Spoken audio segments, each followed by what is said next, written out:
Assalamualaikum warahmatullahi wabarakatuh. Waalaikumsalam warahmatullahi wabarakatuh. Bu Esti, gimana kabarnya hari ini? Alhamdulillah baik. Baik, Bu Esti. Jadi kan hari ini kita mau melakukan observasi kelas ya. Besok mau melakukan observasi kelas untuk pelajaran apa Bu Esti pelajarannya? Ilmu pengetahuan alam. Ilmu pengetahuan alam. Baik. Di kelas 9E. 9E ya. Besok tuh jam berapa ya? Jam 8? Boleh. Oke, jam 8 dimulainya. Baik, hari Senin ya? Iya. Oke. Bu Esti, sebelum kita masuk ke observasi kelas nih ada beberapa hal yang mungkin saya pengen tahu dulu dari Bu Estinya gitu ya mengenai persiapan Bu Esti untuk observasi kelas besok gitu. Yang pertama itu apa tujuan pembelajaran yang sudah Bu Esti siapkan untuk observasi kelas selanjutnya?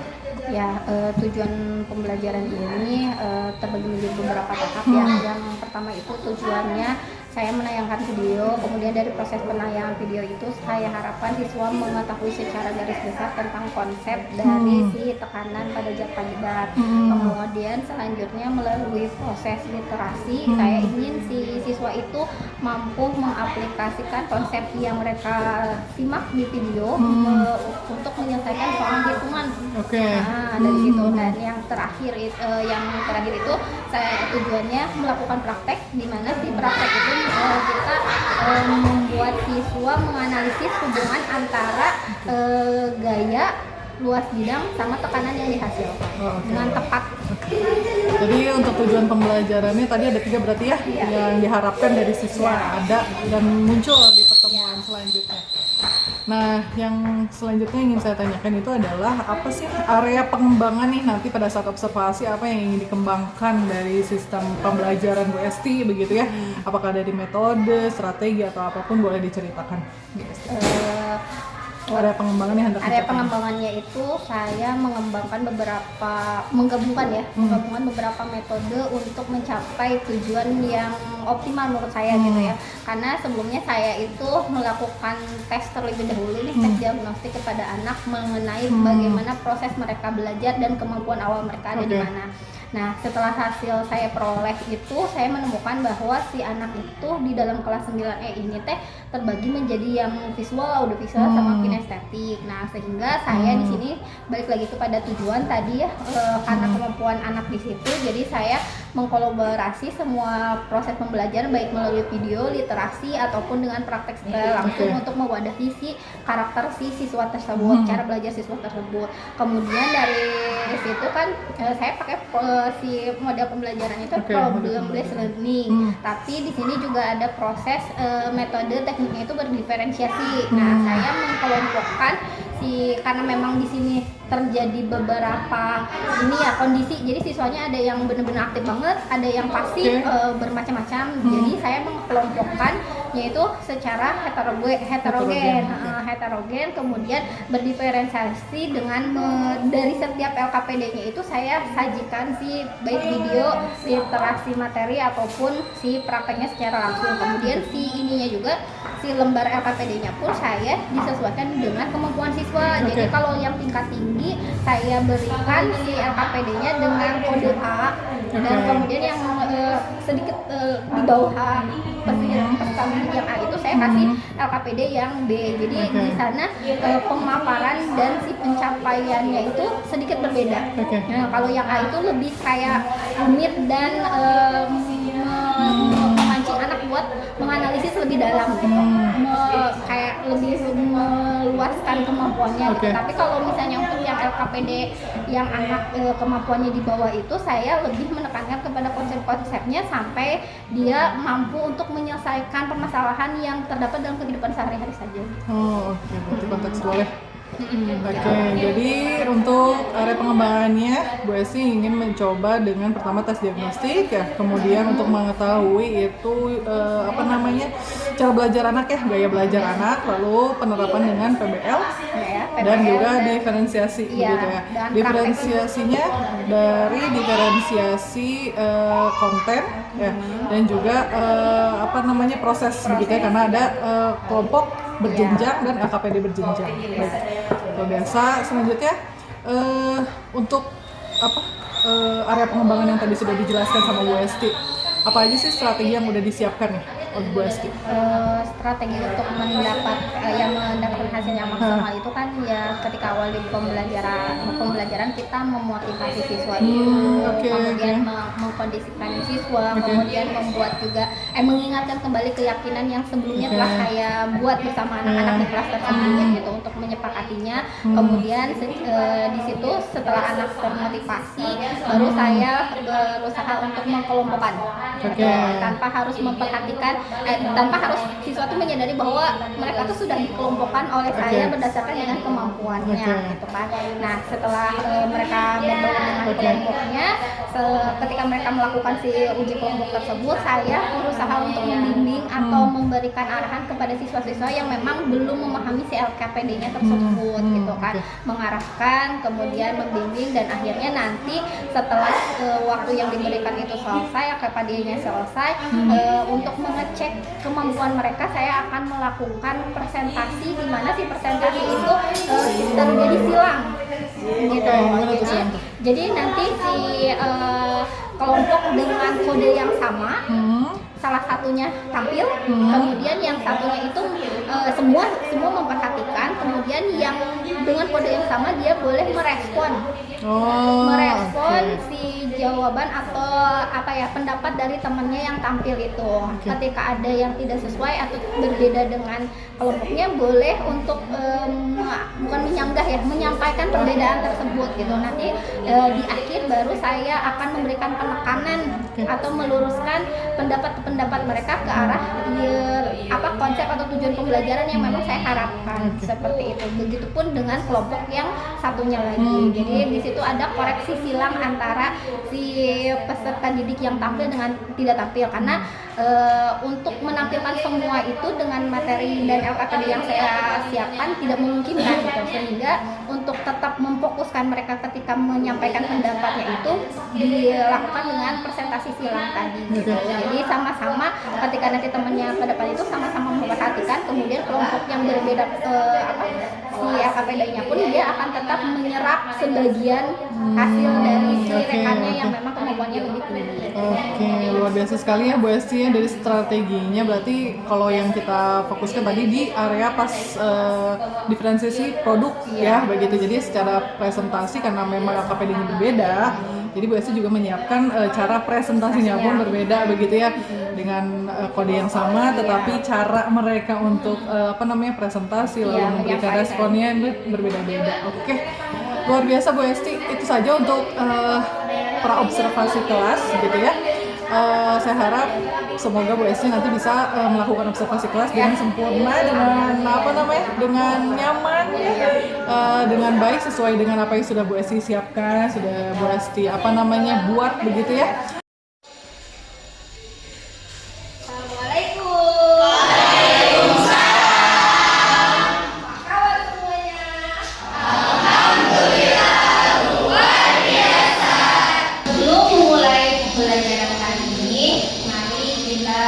Berdoa dulu sesuai dengan keyakinannya masing-masing, ya. Mau minum siapa? Silakan. Sebelum belajar, alangkah baiknya kita baca doa dalam hati. Dimulai.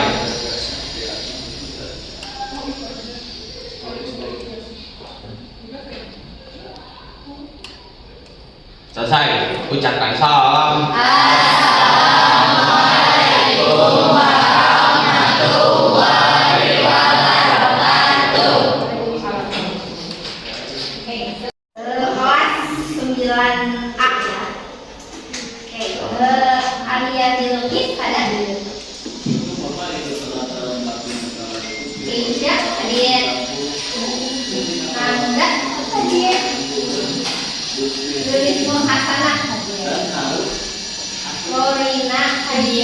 Awal pertemuan kita sudah menyiapkan atau membuat keyakinan kelas, ya kan? Nah, untuk mengingatkan kembali ke kalian tentang bagaimana proses pembelajaran kita di kelas itu harus dilakukan, kita akan membacakan kembali keyakinan kelas mengenai pembelajaran IPA yang telah kita buat sebelumnya. Oke, Bu ya. Keyakinan kelas saat pembelajaran dengan A. Poin pertama, siapa yang mau membacakan? Partisipasi. Semua siswa diharapkan untuk aktif dalam setiap kegiatan pembelajaran. Oke, next. Kelima yaitu komunikasi. Semua siswa diharapkan untuk bersikap sopan dan santun dalam setiap kegiatan pembelajaran. Oke, sudah dilakukan? Sudah. Semoga terus berlanjut ya anak-anak saya. Masih bocoran? Boleh? Boleh. Spoiler? Ya. Spoiler ya. Apa nih? Kebacakan? Oke, betul. Tekanan yang di kepala itu, yang di pikirannya itu adalah selain Rahman, ada nggak sih yang bisa menyampaikan ketika kalian tadi baca tekanan langsung teringat sama kejadian apa sih? Selain dorongan yang tadi disampaikan Rahman nih, Menyelam ke dalam air. oh iya, menyelam ke dalam air. Kalian ngomong gimana sih gerakannya? Oh gitu. Terus kamu ada tekanan apa sih? Dorongan. Ya gini ya. Oke betul. Apa yang kalian sampaikan itu sudah luar biasa, sudah berkaitan dengan materi yang akan kita pelajari mengenai tekanan. Oke, sekarang menurut buku, menurut para penemu, menurut yang sudah meneliti tentang tekanan ini diartikan sebagai, coba boleh dibacakan sama Safa. Safa coba bacakan, katanya tekanan itu apa sih kalau menurut buku? Terbaca tidak? Terbaca. Oke, kalau terbaca dibaca. Tekanan adalah besaran fisika yang menggambarkan seberapa besar daya yang diberikan kepada suatu luasan tertentu dalam kehidupan sehari-hari. Kita seringkali berinteraksi dengan konsep tekanan, baik itu saat menginjak tanah, memompa dan sepeda atau menyelam di dalam air. Oke, jadi tujuan dari pembelajaran kita yang pertama, melalui kegiatan mengamati video, siswa mampu menjelaskan konsep tekanan yang padat dan contohnya dalam kehidupan sehari-hari dengan tepat. Oke, yang kedua, melalui literasi buku digital, siswa mampu menentukan faktor-faktor yang mempengaruhi tekanan yang padat dengan tepat. Oke, yang ketiga, melalui literasi buku digital, siswa mampu menghitung besaran tekanan yang padat dengan tepat.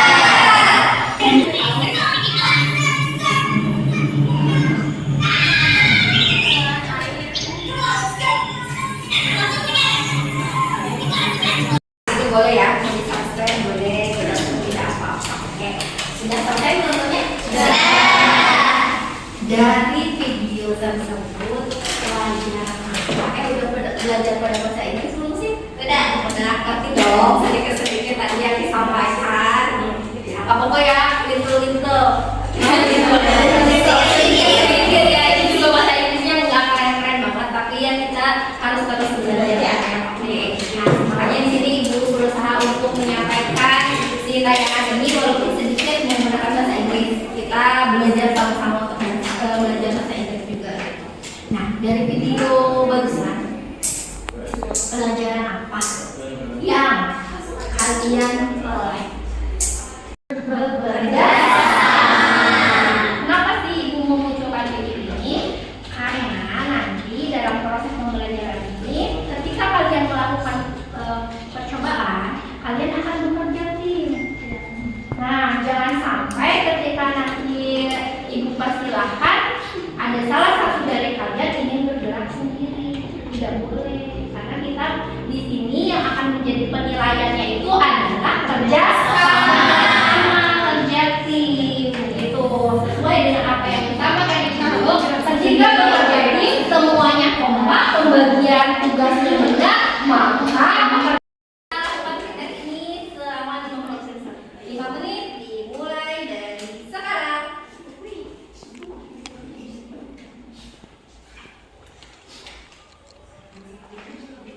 Harap bekerja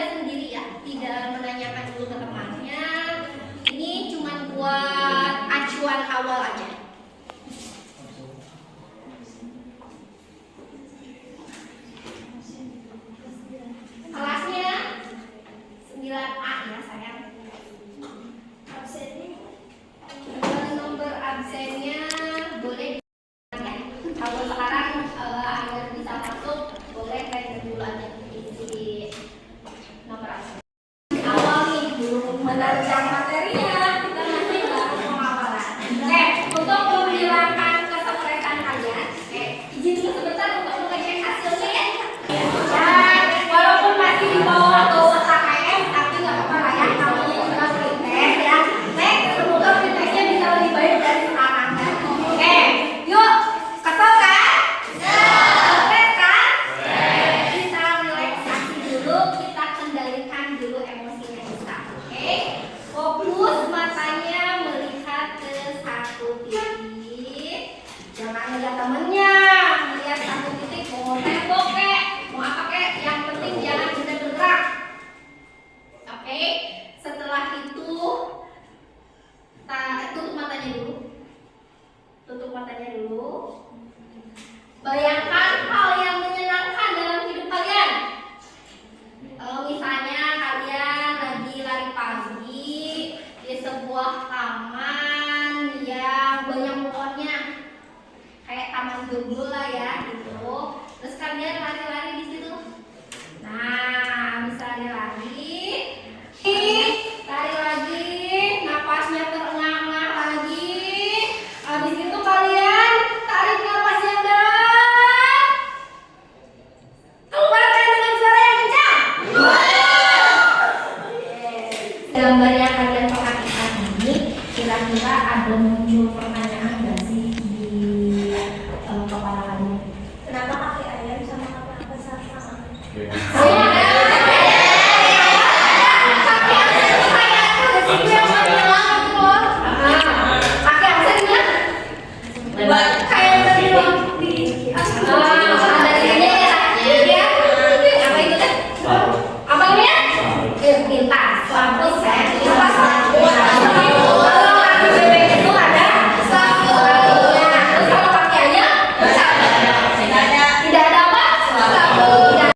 Yang berkaitan dengan tekanan, kita kan membahas tentang tekanan ya tadi ya.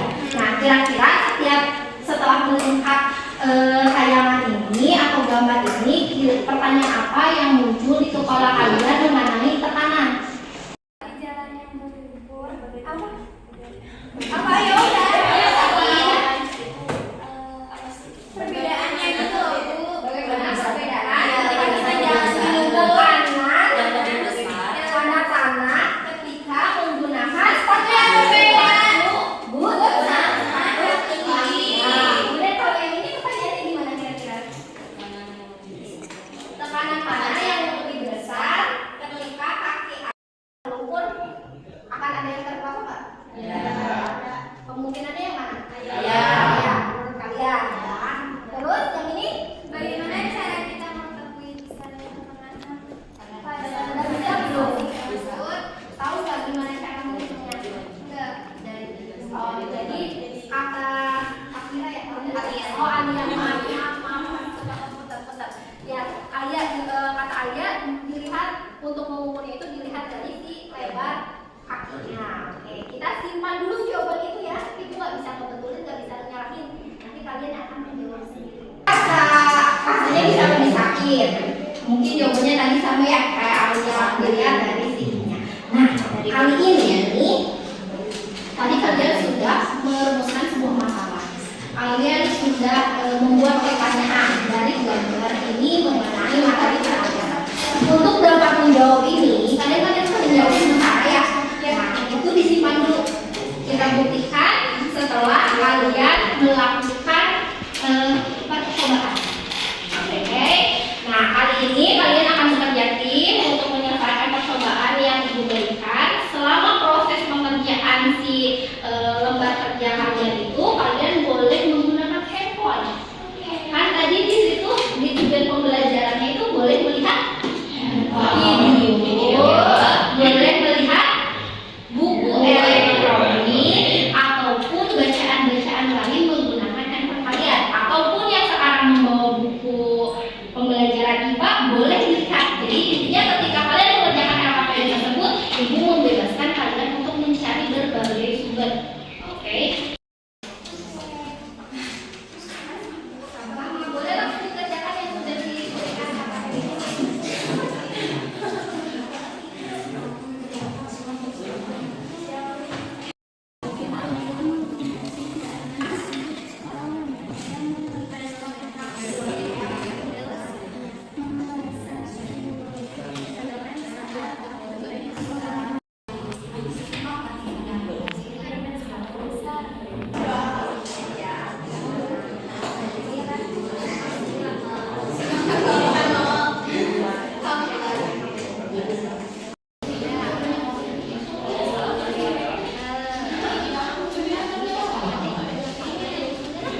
berarti kelompok yang kedua tidak akan membacakan hasil diskusinya untuk kegiatan yang kedua.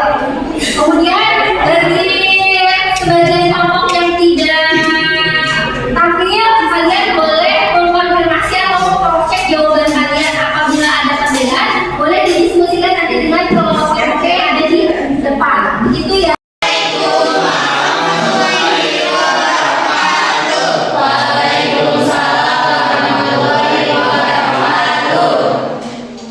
Kita dari kelompok 1 akan menyampaikan hasil diskusi IPA.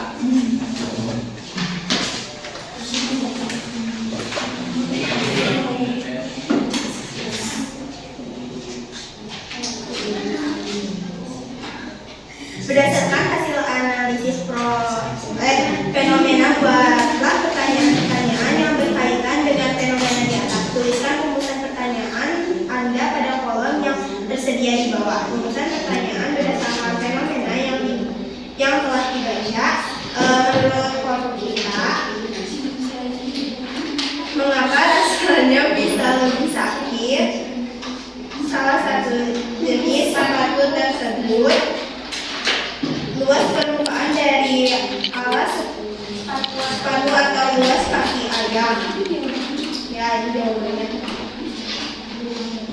Ini jawaban ya, sok lanjut dulu.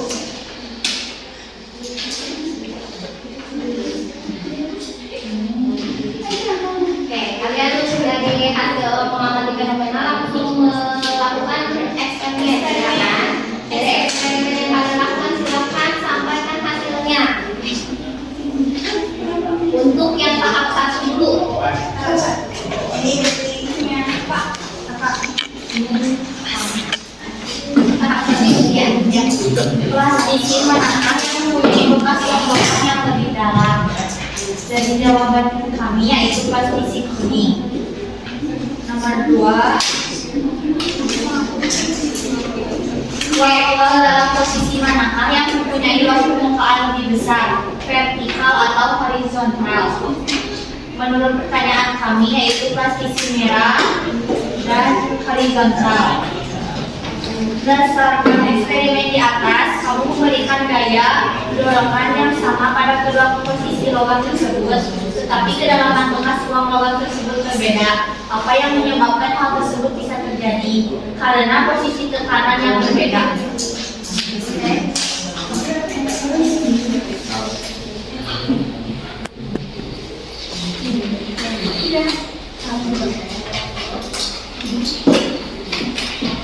Plastisir manakah yang mempunyai bekas lebih dalam, yang dorongannya kuat atau lemah?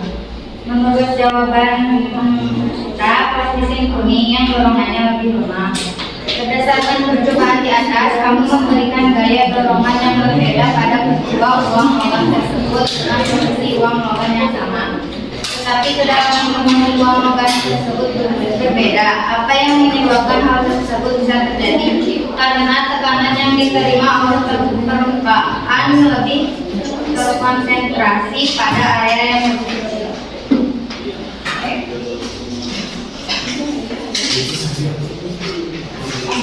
Faktor yang mempengaruhi perbedaan kedalaman bekas logam pada plastisir pada tahap 1 adalah posisi tekanan yang berbeda. Plastisir A posisi tekanan vertikal dan sebaliknya plastisir B posisi tekanan yang horizontal. Faktor yang mempengaruhi perbedaan kedalaman bekas logam pada plastisir pada tahap 2 adalah plastisir A memiliki tekanan lebih besar dari plastisir B karena posisi tekanan A adalah vertikal dan untuk plastisir A memiliki hasil tekanan yang sangat jelas. Plastisir B memiliki tekanan yang lebih kecil dari plastisir A karena posisi tekanan B adalah horizontal. Jadi bentuk plastisir B memiliki hasil tekanan yang tidak stabil. Dengan demikian, faktor-faktor apa saja yang mempengaruhi tekanan pada zat padat? Faktor pertama adalah gaya tekanan dan yang kedua luas bidang menurut Ada yang hasilnya berbeda? Ada yang berbeda? Oke, yakin nih nggak ada yang bertanya? Yakin, memperhatikan nggak?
kecil. Mohon maaf tunggu sebentar ya. Yang lainnya boleh dibuka LKPD-nya yang kegiatan 2. Jadi disamakan jawabannya ada perbedaan atau tidak. Kalau misalnya ada perbedaan silakan untuk dikonfirmasi ditanyakan ya. Jawaban 2 dari kelompok pertama.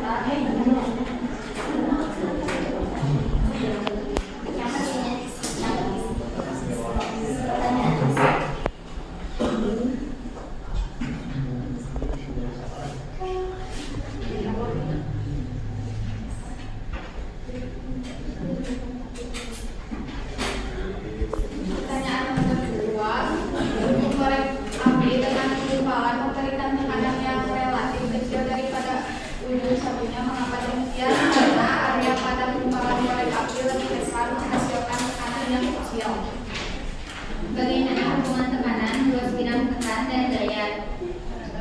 Menurut kelompok kami, tekanan F didefinisikan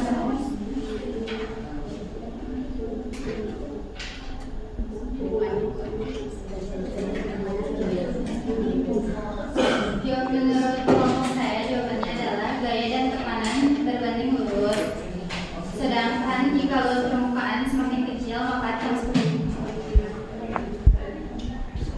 luas permukaan dengan tekanan berbanding terbalik.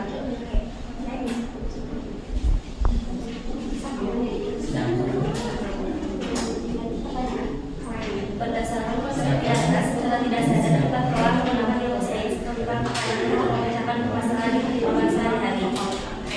Dari kelompok kami, ada 5 contoh penerapan konsep tekanan dalam kehidupan sehari-hari. Yaitu lebih mudah dan terang-terangan sumber daripada kaki ayam.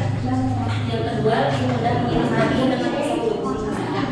Yang ketiga, binatang berkelompok kaki lebar memberikan tekanan lebih kecil. Yang keempat, traktor menggunakan ban lebar agar jalan ininya tidak cepat rusak. Oke, selanjutnya akan bisa dibuka halaman selanjutnya. Buka dulu ya. Nah, di sini ada gambar yang bentuknya balok sama panjang kan? Balok sama ya sama. Ya sama. Ya sama. Ya. Nah, kita untuk mengenai masalah ini kita pasti gunakan rumus apa? Rumusnya apa? P 10 luas dari luas permukaannya 10 kali 20 kali 20 berapa? 200 cm. Nah, karena kita menggunakan meter jadi kita diubah dulu ini centimeter, dm, dm kita naik. Jadi ini karena naiknya 2 jadi kita coret. Nah setelah itu kita masukkan hasil ini dan ini ke rumus yang ini, yaitu berarti P sama dengan 60 per 2. 60 bagi 2 30 PA itu Pascal. Nah selanjutnya pada gambar yang kedua ya, itu caranya untuk yang kedua sama. Oke. Dengan cara yang sama hasilnya berapa? Hasilnya 10. Berarti jawabannya yang kelima itu benar. Jadi benar atau salah?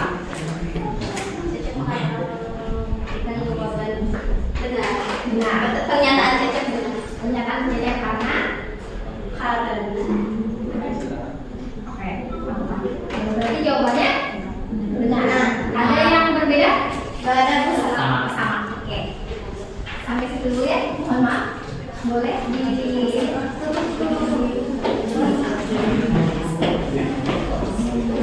sekian dari kami. Indonesia Negara Hukum. Assalamualaikum.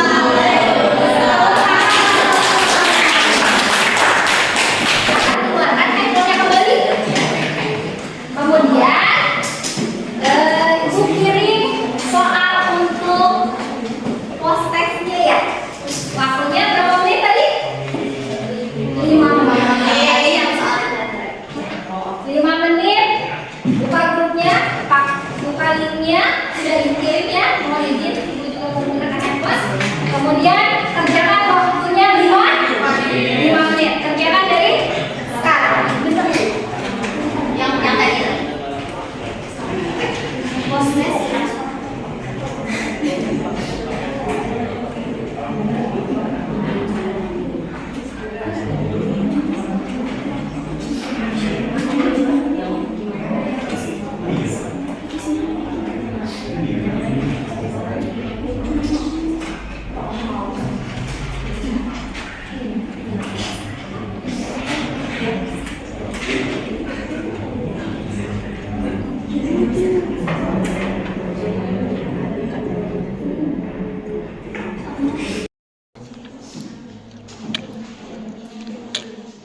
besar tekanan yang dihasilkan. Semakin kecil luas permukaan benda yang menyentuh permukaan bidang tekan, semakin besar tekanan yang dihasilkan. Besar kalian sehari-hari seperti tadi apa katanya? Terus tadi menginjak ada hal-hal ini lagi nggak sih yang bisa ditemukan? Tadi kalau misalnya mau mencari kanan itu pasalnya terjadi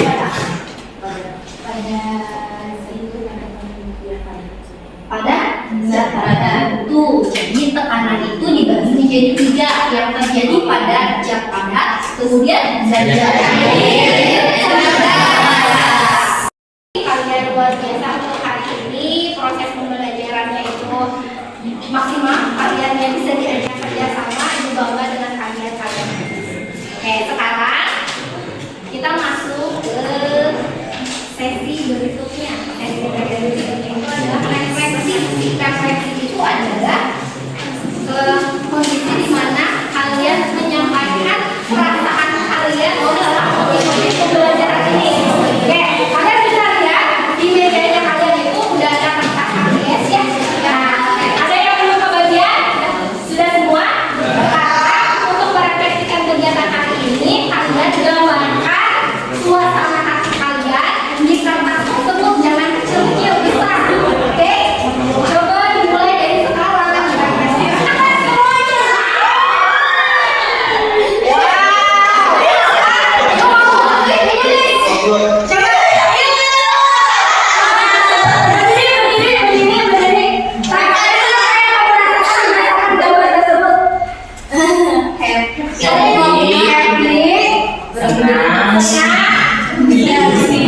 Sangat ceria. Terima kasih. Luar biasa. Alhamdulillah. Oke, sudah boleh diperdoa kembali? Boleh. Alhamdulillah ya, melihat ekspresinya smile semua. Berarti pembelajaran hari ini benar. Oke, teman-teman refleksi sudah dilakukan, proses sudah dilakukan. Mungkin pembelajaran kali ini dilakukan saja. Pada sejauh ini dari proses pembelajaran ini ada yang mau ditanyakan? Tidak ada. Semuanya paham? Semuanya paham ya, semuanya mengerti ya. Mudah-mudahan ilmu yang kalian dapatkan hari ini bermanfaat untuk kehidupan kalian ke depannya. Oke, sekian dari Ibu. Wabillahi taufiq wal hidayah. Wassalamualaikum warahmatullahi wabarakatuh.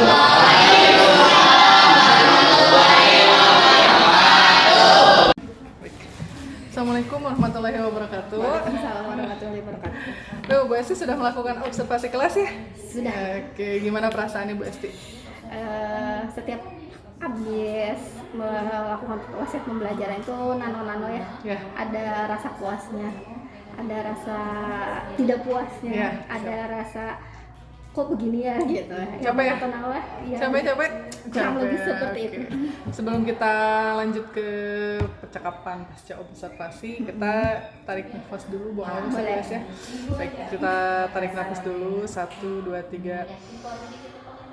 Oke, boleh dibuang. Sekali lagi ya. Boleh dibuang. Oke, biar biasanya lebih tenang karena capek abis ngajar ya. Iya. Jadi kita melakukan kegiatan biar Bu Esti juga bisa hadir penuh nih Iya. di pasca observasi. Baik, ini untuk pasca observasi pertama. Setelah tadi saya nanya tentang perasaan Bu Esti, begitu selanjutnya saya ingin mendengar nih refleksi dari Bu Esti nih, gimana sih setelah melakukan observasi kelas tadi? Refleksinya dari proses yang saya rancang gitu kan sedemikian rupa itu memang beberapa poin terlaksana dengan baik. Kalau menurut saya dengan optimal. Mungkin yang menjadi catatan saya itu saya harus lebih memanajemen waktu ketika proses pengerjaan kelompok sama Oke. presentasi ya. Jadi saya masih terkendala untuk memaksimalkan waktu pada proses tersebut. Oke. Itu refleksinya sih Oke. paling. Bagaimana dengan kegiatan yang sudah Bu Esti siapkan? Apakah semua strategi, lalu media ajar, metode, dan semacamnya itu sudah dengan baik Ibu lakukan di kelas, atau masih ada yang perlu diperbaiki? Sejauh ini mungkin saya masih harus merevisi materi pada pengelompokan ya. Oke. Jadi di situ ada beberapa untuk yang tingkat rendah itu mereka masih merasa kesulitan Oke. gitu. Jadi mungkin saya masih harus kayak merubah beberapa tahapan atau cara untuk lebih mudah dipahami sama si Oke. kelompok tersebut gitu. Untuk yang kelompok yang tingkat tingginya itu mungkin saya juga harus memberikan lebih pertanyaan yang menantang ke mereka gitu, karena tadi Lebih saya hot gitu ya? lebih hot gitu, karena tadi apa yang saya sampaikan nampaknya dengan mudah mereka selesaikan gitu. Jadi mungkin untuk lebih mengetahui kemampuan mereka, saya harus menambah level kesulitannya gitu. Oke. Lalu setelah tadi Bu Esti memaparkan mengenai strategi yang sudah bisa tercapai, nah kira-kira apa aja nih yang menjadi, menurut Bu Esti ini masih harus menjadi PR gitu untuk saya selain yang tadi? Paling ini ya, masih ada siswa-siswa yang saya harapkan aktif tapi dia masih tampak terlihat pasif. Kemudian ketika mereka presentasi nih, ini yang masih beberapa menjadi catatan saya, ketika presentasi itu untuk kelompok siswa yang pasif itu mereka lebih diam juga mungkin. Tapi tadi saya melihat ada beberapa yang udah mulai kayak ingin menyampaikan tapi tidak berani. Jadi mungkin catatan untuk saya itu lebih ke proses keterampilannya untuk menyampaikan apa yang mereka ingin sampaikan untuk lebih tidak malu-malu. Mungkin saya harus lebih memotivasi untuk hal tersebut. Oke. Selanjutnya tadi udah bagus banget, sebenarnya saya juga ngeliatnya kegiatannya sudah berjalan dengan sesuai dengan rencananya Bu Esti begitu ya. Mungkin sebelum saya memberikan catatan tambahan begitu ya mengenai kegiatan observasi di kelas, mengenai kekurangan yang Bu Esti tadi bilang, itu gimana tuh rencana tindak lanjut untuk memperbaiki atau meningkatkan gitu ya, yang menurut Bu Esti tadi masih menjadi PR? Ya mungkin karena memang ini topik di materi ini teh udah habis ya dan kemudian saya melihat hasil dari penilaian akhirnya pun itu sudah lumayan ya, di atas 80% anak-anak sudah menguasai gitu. Kalau untuk mengulangi lagi kan saya nggak mungkin ya. Paling untuk strateginya saya adalah melakukan perbaikan di perencanaan materi berikutnya gitu. Jadi catatan refleksi kali ini akan saya revisi, akan saya perbaiki untuk di materi berikutnya pada tekanan zat cair. Jadi si catatan-catatan tersebut akan menjadi catatan saya untuk perubahan di sana gitu. Oke. Pasti sudah sangat luar biasa tadi ya. Saya sangat mengapresiasi kegiatan tadi Bu Esti di kelas itu. Saya melihat apa yang sudah Bu Esti siapkan semuanya berjalan dengan baik, begitu dilakukan, tidak ada yang hanya sekedar di atas kertas RPP saja atau modul ajar saja gitu, tetapi betul dilakukan sesuai dengan urutan alur pembelajarannya begitu ya.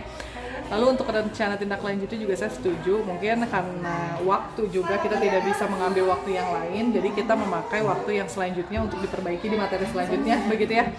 Saya juga setuju mengenai itu. Mungkin tambahan aja, menurut saya akan lebih baik begitu ya pada saat peserta didik tidak aktif begitu ya. Mungkin Bu Esti bisa menanyakan secara langsung, misalkan Bu Esti melihat siswa yang memang kurang aktif begitu, mungkin Bu Esti bisa memancing dengan pertanyaan yang Bu Esti langsung tujukan kepada peserta didik gitu. Mungkin peserta didik tersebut bukan karena tidak bisa begitu ya, mungkin karena malu saja. Jadi kalau misalkan sudah terbiasa berbicara, pastinya Bu Esti akan terbiasa seperti itu ya, dan nanti peserta didiknya pun akan terbiasa seperti itu. Oke Bu Esti, untuk pasca observasi kelas kali ini sudah selesai. Terima kasih atas waktunya, kita sama-sama belajar. Saya belajar banyak juga dari Bu Esti juga belajar hari ini begitu, dan semoga apa yang sudah kita lakukan hari ini bisa diperbaiki kesalahannya, dan apa yang sudah baik dilanjutkan begitu ya Bu Esti ya. Terima kasih Bu Esti, semangat terus. Oke, terima kasih ya.